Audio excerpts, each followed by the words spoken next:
சிவகார்த்திகேயன், ஜெயம் ரவி நடிப்பில் உருவான classic style படம் பராசக்தி. இந்த படம் சுதந்திரத்திற்கு பிறகு நடைபெற்ற இந்தி எதிர்ப்பு போராட்டத்தை மையமாக கொண்டு உருவாக்கப்பட்டுள்ளது. சிவகார்த்திகேயனும் அவரது தம்பியும் இந்தி திணிப்புக்கு எதிராக போராடுபவர்கள்.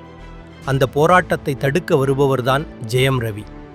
கடைசியில் தடுத்தார்களா இல்லையா என்பதே கதை. இப்படிப்பட்ட படத்தை யோசித்த இயக்குனருக்கு முதலில் ஒரு பாராட்டு. சிவகார்த்திகேயன் வழக்கமான ஹீரோயிசம் மற்றும் காமெடி வட்டத்திலிருந்து வெளியே வந்து கதையின் ஹீரோவாக காலத்தின் ஓட்டத்தில் நின்று நடித்திருக்கிறார். இது ஜெயம் ரவியா என்று கேட்கும் அளவுக்கு அவருடைய அல்ட்ரா வில்லன் மாற்றம் அசத்தல். கடைசி வரை அந்த வில்லன் கெத்தை அவர் விடவில்லை.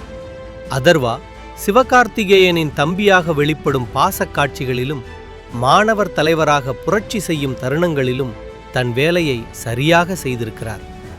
ஸ்ரீலீலா கிளாமர் மற்றும் டான்ஸ் மட்டும் அல்லாமல் இந்த படத்தில் அவருக்கும் ஒரு தெளிவான கேரக்டரைசேஷன் கொடுக்கப்பட்டுள்ளது.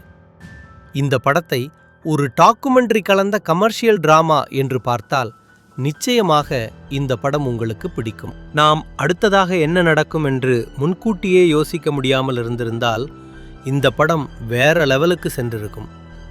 மொத்தத்தில் இது ஒரு நல்ல படம்.